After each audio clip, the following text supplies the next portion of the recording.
Hello friends, എല്ലാവർക്കും സെനൂസ് വേൾഡിൻ്റെ പുതിയൊരു വീഡിയോയിലേക്ക് സ്വാഗതം. ഇന്ന് ഞാൻ വന്നിരിക്കുന്നത് നമുക്ക് ബ്രേക്ക്ഫാസ്റ്റ് ആയിട്ടും ഡിന്നറായിട്ടൊക്കെ ഉണ്ടാക്കിയെടുക്കാൻ പറ്റുന്ന ഒരു ഹെൽത്തി ആയിട്ടുള്ള ഒരു ഐറ്റം ആയിട്ടാണ്. ഇതിവിടെ ഞാൻ റെഡിയാക്കി എടുത്തിട്ടുള്ളത് ഗോതമ്പൊടി യൂസ് ചെയ്തിട്ടാണ്. നമുക്ക് രാവിലെയൊക്കെ ഉണ്ടാക്കിയെടുക്കുകയാണെന്നുണ്ടെങ്കിൽ പിന്നെ വേറെ ഒരു കറികളുടെ ആവശ്യമില്ല. അതുപോലെ കുട്ടികളുടെ സ്നാക്സ് ബോക്സിലൊക്കെ നമുക്ക് കൊടുത്തു വിടാനും വളരെ ഈസി ആയിട്ടുള്ളൊരു ഐറ്റമാണ്. അതുപോലെ ഞാനിവിടെ ഇത് ഉണ്ടാക്കിയെടുക്കാൻ വേണ്ടിയിട്ട് ഒത്തിരി ഓയിലൊന്നും യൂസ് ചെയ്തിട്ടില്ല. അപ്പം നല്ല ഹെൽത്തി ആയിട്ടുള്ളൊരു ഐറ്റമാണ്. അപ്പം നമുക്കിതെങ്ങനെ റെഡിയാക്കിയെടുക്കുന്നത് നോക്കാം. ഞാനിവിടെ ഇത് റെഡിയാക്കിയെടുക്കാൻ വേണ്ടിയിട്ട് ഗോതമ്പൊടിയാണ് യൂസ് ചെയ്തിട്ടുള്ളത്. നമുക്ക് ആവശ്യത്തിനനുസരിച്ച് എടുക്കാം. ഞാനിവിടെ ഏകദേശം ഒരു 3 കപ്പോളം ഗോതമ്പൊടി എടുത്തിട്ടുണ്ട്.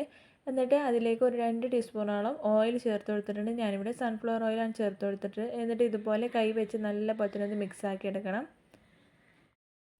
എണ്ണയൊക്കെ ഗോതമ്പൊടിയുടെ എല്ലാ ഭാഗത്തും എത്തുന്ന രീതിയിൽ വേണം നമ്മളിങ്ങനെ റെഡിയാക്കി എടുക്കാൻ. ഇത് നല്ലപോലെ ഒന്ന് മിക്സ് ആക്കി എടുത്തതിന് ശേഷം നമുക്കിതിലേക്ക് ഒരു ഇളം ചൂടുള്ള വെള്ളം ചേർത്ത് കൊടുക്കാം. തിളക്കൊന്നും വേണ്ട, കുറച്ചൊന്ന് ചൂടായി വന്നതിന് ശേഷം നമുക്കിതിലേക്ക് ഒഴിച്ചു കൊടുക്കാം. വെള്ളം ചേർത്ത് കൊടുക്കുമ്പോൾ നമ്മൾ കുറേശ്ശെ ആയിട്ട് വേണം ചേർത്ത് കൊടുക്കാൻ. ഓരോ പൊടിക്കനുസരിച്ച് കൂടുകയും കുറയുകയൊക്കെ ചെയ്യും. ഗോതമ്പ് പൊടിയൊക്കെ ആയതുകൊണ്ട് പെട്ടെന്ന് തന്നെ വെള്ളം കൂടിപ്പോവുകയും ചെയ്യും. അതുപോലെ നമുക്ക് കുഴച്ചെടുക്കാനൊക്കെ ഭയങ്കര പ്രയാസമായിരിക്കും വെള്ളം കൂടിപ്പോയിട്ടുണ്ടെങ്കിൽ. അപ്പോൾ നമ്മൾ കുറേശ്ശെ ചേർത്ത് കൊടുത്ത് മിക്സാക്കി എടുക്കുകയാണെന്നുണ്ടെങ്കിൽ നമുക്ക് വളരെ ഈസി ആയിട്ട് തന്നെ മിക്സാക്കി എടുക്കാൻ വേണ്ടി പറ്റും. ഞാനിപ്പോൾ ഇതിലേക്ക് കുറച്ചുകൂടെ ഒന്ന് വെള്ളം ചേർത്ത് കൊടുത്തിട്ടുണ്ട്. എന്നിട്ട് നമുക്ക് നല്ല പോലെ തന്നെ ഒരു സ്പൂൺ വെച്ച് മിക്സാക്കി കൊടുക്കാം. ചൂടുവെള്ളമൊക്കെ ആയതുകൊണ്ട് കൈ വെച്ച് മിക്സാക്കി എടുക്കാൻ കുറച്ച് പ്രയാസമായിരിക്കും. വെള്ളമൊക്കെ നല്ലപോലെ തിളച്ചതിന് ശേഷം ചേർത്ത് കൊടുക്കുകയാണെന്നുണ്ടെങ്കിൽ ഗോതമ്പൊടിയൊക്കെ ഒന്ന് വെന്ത് പോലെ ചാൻസ് ഉണ്ട്. അപ്പോൾ അതുകൊണ്ടാണ് നമ്മളിവിടെ ചെറിയ ചൂടുവെള്ളം തന്നെ ചേർത്ത് കൊടുക്കുന്നത്. വെള്ളത്തിൽ ഞാനിവിടെ കുറച്ച് ഉപ്പ് കൂടി ആഡ് ചെയ്ത് കൊടുത്തിട്ടാണ് ചേർത്ത് കൊടുത്തിട്ടുള്ളത്. അല്ലെങ്കിൽ നമ്മൾ പൊടിയിൽ ചേർത്ത് കൊടുത്താലും മതി. പൊടിയൊക്കെ ഏകദേശം ഇങ്ങനെ നമ്മുടെ കൈ വെച്ചൊക്കെ ഒന്ന് ഉരുട്ടിയെടുക്കാൻ പാകത്തിന് നനഞ്ഞ് വന്നിട്ടുണ്ടെന്നുണ്ടെങ്കിൽ അത്രയും മതി. ഇനി ഇത് കൈ വെച്ച് നല്ല പോലെ തന്നെ കുഴച്ചെടുക്കണം. ചൂടുവെള്ളമൊക്കെ ചേർത്ത് കൊടുത്തുകൊണ്ട് ഇപ്പോൾ ചെറിയ ചൂടൊക്കെ ഉണ്ടാകും പൊടിക്ക്. അപ്പോൾ ജസ്റ്റ് ഒന്ന് നമ്മൾ കുഴച്ചെടുത്തതിന് ശേഷം നമുക്ക് പിന്നെ ചൂടാറി വന്നതിന് ശേഷം നല്ല പോലെ തന്നെ ഒന്ന് കുഴച്ചെടുക്കണം. ഇപ്പോൾ ഞാനിവിടെ അത്യാവശ്യം നല്ല പോലെ തന്നെ കുഴച്ചെടുത്തിട്ടുണ്ട്. നമ്മൾ ചൂടുവെള്ളം ചേർത്ത് കൊടുത്തുകൊണ്ട് വളരെ പെട്ടെന്ന് തന്നെ നമുക്ക് കുഴച്ചെടുക്കാൻ വേണ്ടി സാധിക്കും. ഒത്തിരി സമയം കുഴച്ചെടുക്കേണ്ടെന്ന് ആവശ്യമില്ല. വളരെ പെട്ടെന്ന് തന്നെ നമ്മുടെ മാവ് നല്ല സോഫ്റ്റായിട്ട് തന്നെ വന്നിട്ടുണ്ട്. ഇതിന് കൂടെ നമുക്ക് വേണമെന്നുണ്ടെങ്കിൽ കുറച്ച് മൈദപ്പൊടിയൊക്കെ ആഡ് ചെയ്ത് കൊടുത്തിട്ട് ഉണ്ടാക്കിയെടുക്കാവുന്നതാണ്. കൂടുതൽ ഹെൽത്തി ആയിട്ടുള്ളത് ഗോതമ്പ് പൊടി വെച്ചിട്ട് നമ്മളിങ്ങനെ റെഡിയാക്കി എടുക്കുമ്പോഴാണ്. ഇപ്പോൾ ഞാനിവിടെ പൊടിയൊക്കെ അത്യാവശ്യം നല്ല പോലെ തന്നെ കുഴച്ചെടുത്തിട്ടുണ്ട്. നല്ല സോഫ്റ്റായിട്ട് തന്നെ വന്നിട്ടുണ്ട്. ഇനി നമുക്കതൊരു 10 മിനിറ്റ് സമയം ഒന്ന് റെസ്റ്റ് ചെയ്യാൻ വേണ്ടി വെക്കാം. ഈ സമയം കൊണ്ട് നമുക്കിതിലേക്ക് ഒരു ഫില്ലിങ് റെഡിയാക്കി എടുക്കാം. ഞാനിവിടെ ഒരു പാനിലേക്ക് ഒരു 2 ടീസ്പൂണോളം വെളിച്ചെണ്ണ ചേർത്ത് കൊടുത്തിട്ടുണ്ട്. അതൊക്കെ നല്ലപോലെ ചൂടായി വന്നതിന് ശേഷം അതിലേക്ക് ഞാനിവിടെ ഒരു പച്ചമുളക് ചെറുതായി കട്ട് ചെയ്തതും അതുപോലെ ഒരു ചെറിയ പീസ് ഇഞ്ചി ചെറുതാക്കി കട്ട് ചെയ്തതും കൂടി ചേർത്ത് കൊടുത്തിട്ടുണ്ട്. ഇതൊക്കെ എണ്ണയിൽ കടന്ന് നല്ലപോലെ ഒന്ന് മൂത്ത് വരണം. പച്ചമുളകിൻ്റെ ഇഞ്ചിയുടെ ഒക്കെ പച്ചമണം മാറുന്നത് വരെ നമ്മൾ ചട്ടിയിലിട്ടൊന്ന് മൂപ്പിച്ചെടുക്കാം. നമ്മളിങ്ങനെ ഇതേ രീതിയിലൊക്കെ റെഡിയാക്കി എടുക്കുകയാണെന്നുണ്ടെങ്കിൽ ചപ്പാത്തി കഴിക്കാൻ മടിയുള്ള കുട്ടികളാണെന്നുണ്ടെങ്കിൽ ആരാണെങ്കിലും കഴിച്ചു പോകും. ഇഞ്ചി പച്ചമുളകൊക്കെ ജസ്റ്റ് ഒന്ന് വഴന്ന് വന്ന ശേഷം നമുക്കിതിലേക്ക് ഒരു പകുതി സവാള, വലിയ സവാളയായിരുന്നു അതുകൊണ്ട് ഞാനൊരു പകുതി സവാള എടുത്തിട്ടുള്ളൂ. അത് ചെറിയ പീസായിട്ട് കട്ട് ചെയ്തെടുത്തിട്ടുണ്ട്. അതുപോലെ കുറച്ച് കറിവേപ്പില കൂടി ചെറുതായി കട്ട് ചെയ്തത് കൂടി ചേർത്ത് കൊടുക്കാം. നമ്മൾ ഉണ്ടാക്കിയെടുക്കുന്ന ക്വാണ്ടിറ്റിക്ക് അനുസരിച്ച് മാറ്റം വരുത്താം. ഉള്ളി പെട്ടെന്ന് വഴന്ന് വരാൻ വേണ്ടിയിട്ട് ഞാനിവിടെ ആവശ്യത്തിലുള്ള ഉപ്പ് കൂടി ചേർത്ത് കൊടുത്തിട്ടുണ്ട്. ഇത് അത്യാവശ്യം നല്ല ഹെവി ആയിട്ടുള്ള ബ്രേക്ക്ഫാസ്റ്റാണ്. അപ്പോൾ നമുക്ക് ഒരെണ്ണം കഴിച്ചാൽ തന്നെ വയറൊക്കെ അത്യാവശ്യം നല്ല പോലെ തന്നെ നിറഞ്ഞു വരും. ഇനി ഇതിലേക്ക് ഞാനിവിടെ ഒരു 1/2 ടീസ്പൂണോളം മഞ്ഞൾപ്പൊടി കൂടി ചേർത്ത് കൊടുത്തിട്ടുണ്ട്. എന്നിട്ട് നല്ല പോലെ തന്നെ ഒന്ന് മിക്സ് ആക്കി എടുക്കാം. ഞാനിവിടെ ഇതിലേക്ക് മറ്റ് മസാലപ്പൊടികളൊന്നും ചേർത്ത് കൊടുക്കില്ല. ആവശ്യമാണെന്നുണ്ടെങ്കിൽ ടേസ്റ്റ് ഇഷ്ടമാണെന്നുണ്ടെങ്കിൽ ചേർത്ത് കൊടുക്കാവുന്നതാണ്. ഞാനിവിടെ ഇനി ഇതിലേക്ക് ഒരു പൊട്ടറ്റോ ചെറുതായിട്ട് കട്ട് ചെയ്ത് നല്ല പോലെ തന്നെ വേവിച്ചെടുത്തിട്ടുണ്ട്. അത് ഉടച്ചതാണ് ചേർത്ത് കൊടുക്കുന്നത്. ഇനി ഇതും നമ്മുടെ ഉള്ളി വഴറ്റിയതൊക്കെ തമ്മിൽ നല്ല പോലെ തന്നെ ഒന്ന് മിക്സ് ആക്കി എടുക്കണം.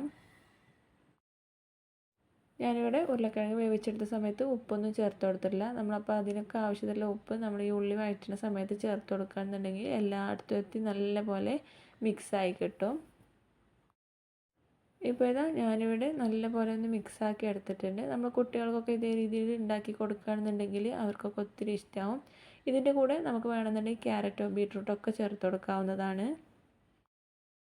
ഇനി ഇതൊന്ന് ചൂടാറി വരട്ടെ. ഇനി ഈ സമയം കൊണ്ട് നമുക്ക് ഇതിലേക്ക് ആവശ്യത്തിലുള്ള ബോൾസ് റെഡിയാക്കി എടുക്കാം. ചപ്പാത്തിയിലേക്കാൾ കുറച്ചും കൂടി വലിയ ബോൾസ് ആയിട്ടാണ് നമ്മളിത് റെഡിയാക്കി എടുക്കുന്നത്.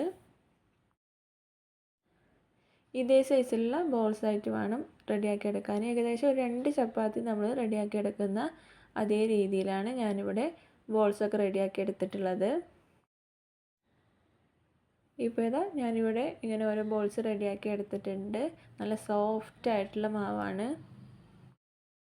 ഇനി ഇത് ഇതുപോലെ കൈ വെച്ച് നല്ലപോലെ ഒന്ന് പ്രസ് ചെയ്തിട്ട് നമുക്കൊന്ന് പരത്തി കൊടുക്കാം. നമ്മൾ കൈ വെച്ച് പ്രസ് ചെയ്യുമ്പോൾ തന്നെ നല്ല പോലെ തന്നെ പരന്ന് വരും. നമ്മുടെ മാവൊക്കെ നല്ല സോഫ്റ്റ് ആയിട്ട് തന്നെ വന്നിട്ടുണ്ട്. ഒരു 10 മിനിറ്റ് സമയമൊക്കെ ഒന്ന് റെസ്റ്റ് ചെയ്യുമ്പോഴേക്കും അത്യാവശ്യം നല്ല പോലെ തന്നെ സോഫ്റ്റായി കിട്ടിയിട്ടുണ്ട്. ഇനി ഇത് ഇതുപോലെ ഒന്ന് പരത്തി കൊടുത്തതിന് ശേഷം ഇതിലേക്ക് നമ്മൾ റെഡിയാക്കി വെച്ചിട്ടുള്ള ഫില്ലിങ് വെച്ച് കൊടുക്കാം. നല്ല നൈസായിട്ടൊന്നും പരത്തിയെടുക്കണ്ട, ചെറിയ കട്ടിയോട് കൂടി തന്നെയാണ് പരത്തിയെടുക്കേണ്ടത്. എന്നിട്ട് ഇതുപോലെ വീഡിയോയിൽ കാണുന്നത് പോലെ നല്ലപോലെ ഒന്ന് ഫോൾഡ് ചെയ്തെടുക്കണം. സൈഡ് ഭാഗത്തു നിന്നൊക്കെ മാവ് എടുത്തിട്ട് ഇതുപോലെ സെൻറ്ററിലേക്കൊന്ന് ആക്കി കൊടുക്കണം. എല്ലാ ഭാഗത്തു നിന്നുള്ള മാവ് ഇതുപോലെ സെൻറ്ററിലേക്ക് ഒന്ന് ഫോൾഡ് ചെയ്ത് കൊടുത്തതിന് ശേഷം ജസ്റ്റ് കൈ വെച്ചിട്ട് ഒന്ന് പ്രസ് ചെയ്ത് കൊടുക്കാം. കൈ വെച്ച് ഇതുപോലെ ഒന്ന് പ്രസ് ചെയ്ത് കൊടുത്താൽ മതി. കൂടുതൽ നല്ലപോലെ പരത്തിയെടുക്കൊന്നും വേണ്ട, ജസ്റ്റ് ഒന്ന് പ്രസ്സാക്കി കൊടുത്താൽ മതി. ഈ സ്നാക്ക് കുറച്ച് കട്ടിയോട് കൂടി തന്നെ ആയിരിക്കും ഇരിക്കുക. ഇനി ഇതുപോലെ തന്നെ നമുക്ക് ബാക്കിയുള്ളതൊക്കെ ഒന്ന് ചെയ്തെടുക്കണം. നമ്മളിതിൽ മസാല ഫില്ല് ചെയ്ത് കൊടുക്കുന്ന ടൈമിൽ കുറച്ച് മസാലയൊക്കെ ഒന്ന് ചൂടാറി വന്നതിന് ശേഷം വേണം നമ്മൾ ഫില്ല് ചെയ്ത് കൊടുക്കാൻ. അപ്പോൾ ഇതാ ഞാനിവിടെ മുഴുവനായിട്ട് ഇതുപോലെ ചെയ്തെടുത്തിട്ടുണ്ട്. ഇനി ഇത് നമുക്ക് ഒന്ന് ആവി കയറ്റി വേണമെന്നുണ്ടെങ്കിൽ അങ്ങനെ ചെയ്തെടുക്കാം. ഒട്ടും ഓയിൽ യൂസ് ചെയ്യാതെ അങ്ങനെ ചെയ്തെടുക്കാവുന്നതാണ്. ഞാനിവിടെ കുറച്ച് മാത്രം ഓയിലൊന്ന് ബ്രഷ് ചെയ്തതിന് ശേഷം അതിലിട്ട് ജസ്റ്റ് വേവിച്ചെടുക്കുകയാണ് ചെയ്യുന്നത്. ഇത് ഫ്രൈ ചെയ്തെടുക്കാനുള്ള പാൻ അടുപ്പിൽ വെച്ചിട്ടുണ്ട്. അതൊക്കെ ജസ്റ്റ് ഒന്ന് ചൂടായി വരുന്ന സമയത്ത് നമുക്ക് കുറച്ച് ഓയിലൊന്ന് സ്പ്രെഡാക്കി കൊടുക്കാം. നമുക്ക് ഓയിലിന് പകരം വേണമെന്നുണ്ടെങ്കിൽ നെയ്യൊക്കെ ആഡ് ചെയ്ത് കൊടുക്കാവുന്നതാണ്. കുട്ടികൾക്കൊക്കെ ഉണ്ടാക്കി കൊടുക്കുന്ന സമയത്ത് നെയ്യൊക്കെ ആഡ് ചെയ്ത് കൊടുത്തിട്ട് ഉണ്ടാക്കിയെടുക്കുകയാണെന്നുണ്ടെങ്കിൽ നല്ല ടേസ്റ്റി ആയിരിക്കും. അതുപോലെ തന്നെ അവർക്ക് കൂടുതൽ ഹെൽത്തി ആയിട്ടുള്ളതാണ്. ഓയിലൊക്കെ ചൂടായി വന്നതിന് ശേഷം നമ്മൾ റെഡിയാക്കി വെച്ചിട്ടുള്ളത് ഇതിലേക്ക് ഓരോന്നായിട്ട് ഇട്ട് കൊടുക്കുകയാണ് ചെയ്യുന്നത്. നമ്മൾ ചട്ടിയിൽ വെച്ചെടുക്കുന്ന സമയത്ത് ഹൈ ഫ്ലെയിമിൽ ഇട്ട് കൊടുക്കുക. പിന്നീട് അത് ലോ ഫ്ലെയിമിലേക്ക് മാറ്റി നമ്മൾ വേവിച്ചെടുക്കണം. നമ്മുടെ റൊട്ടിയൊക്കെ കുറച്ചൊരു കട്ടിയുള്ളതായതുകൊണ്ട് ലോ ഫ്ലെയിമിലിട്ടിട്ട് വേണം നമ്മൾ വേവിച്ചെടുക്കാൻ. ഒരു ഭാഗം ജസ്റ്റ് ഒന്ന് മുരിഞ്ഞ് വന്ന ശേഷം മറിച്ചിട്ട് കൊടുത്ത് 2 ഭാഗം നല്ലപോലെ തന്നെ മുരിപ്പിച്ചെടുക്കണം. കുറച്ച് സമയം എടുത്തിട്ട് വേണം നമ്മളിത് കുക്ക് ചെയ്തെടുക്കാൻ. കാരണം നമ്മൾ കുറച്ച് കട്ടിയോടെ കൂടെ റെഡിയാക്കി എടുത്തുകൊണ്ട് ഗോതമ്പ് പൊടിയൊക്കെ വെന്ത് വരാൻ സമയമെടുക്കും. അത്യാവശ്യം നല്ല ഹെവി ആയിട്ടുള്ള ഒരു ഫുഡാണ്. അപ്പോൾ നമുക്ക് ഒന്നൊക്കെ കഴിച്ചാൽ തന്നെ അത്യാവശ്യം നല്ല പോലെ തന്നെ വയറ് നിറയും. കുട്ടികൾക്കൊക്കെ സ്നാക്സ് ബോക്സിൽ കൊടുത്ത് വിടുകയാണെന്നുണ്ടെങ്കിൽ നമ്മളിത് കട്ട് ചെയ്തിട്ട് കുഞ്ഞു കുഞ്ഞു പീസായിട്ട് കൊടുത്തയക്കുകയെന്നുണ്ടെങ്കിൽ അവർക്കൊക്കെ ഇഷ്ടപ്പെടും. എന്നും നമ്മൾ ചപ്പാത്തിയൊക്കെ ഉണ്ടാക്കിയെടുക്കുന്നതിൽ വ്യത്യസ്തമായിട്ട് ഇതുപോലൊക്കെ റെഡിയാക്കി എടുക്കുകയാണെന്നുണ്ടെങ്കിൽ എല്ലാവർക്കും നല്ല ഇഷ്ടപ്പെടുകയും ചെയ്യും. എന്നാൽ നല്ല നമുക്ക് ജോലിക്കും വളരെ ഈസിയാണ്. കറിയൊന്നും ഉണ്ടാക്കിയെടുക്കേണ്ടതൊന്നും ആവശ്യമില്ല. നമുക്ക് ഉരുളക്കിഴങ്ങിന് പകരം വേണമെന്നുണ്ടെങ്കിൽ ചിക്കനോ ബീഫോ ഒക്കെ വെച്ച് ഫില്ലിങ് റെഡിയാക്കി എടുത്ത് ഇതേ രീതിയിൽ തന്നെ ഈ ആയിട്ട് റെഡിയാക്കി എടുക്കാവുന്നതാണ്. അതുപോലെ സ്വീറ്റ്സ് ഇഷ്ടപ്പെടുന്നവരാണെന്നുണ്ടെങ്കിൽ അതേ രീതിയിലും ചെയ്തെടുക്കാം. അപ്പോൾ നമ്മൾ ജസ്റ്റ് ഒന്ന് മുരിഞ്ഞ് വന്നതിന് ശേഷം ചട്ടിയിൽ നിന്ന് എടുത്ത് മാറ്റിയിട്ടുണ്ട്. ഇനി ഇതുപോലെ തന്നെ നമുക്ക് ബാക്കിയുള്ളതൊക്കെ ഒന്ന് റെഡിയാക്കി എടുക്കാം. നമ്മളിത് ഫ്രൈ ചെയ്തെടുക്കുന്ന സമയത്ത് കുറച്ച് സമയം എടുത്ത് വേവിച്ചെടുക്കുകയാണെന്നുണ്ടെങ്കിൽ മാത്രമേ നമ്മുടെ ഗോതമ്പ് പൊടിയൊക്കെ വെന്ത് വരുള്ളൂ. അപ്പോൾ ഇതാ നമ്മൾ ടേസ്റ്റിയായ അതുപോലെ നല്ല ഈസി ആയിട്ട് റെഡിയാക്കി എടുക്കാൻ പറ്റുന്ന സ്നാക്ക് ഇവിടെ റെഡിയായി വന്നിട്ടുണ്ട്.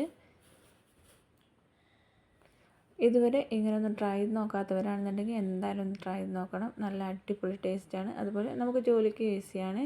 വീഡിയോ ഇഷ്ടപ്പെട്ടിട്ടുണ്ടെങ്കിൽ ലൈക്ക് ചെയ്യുക.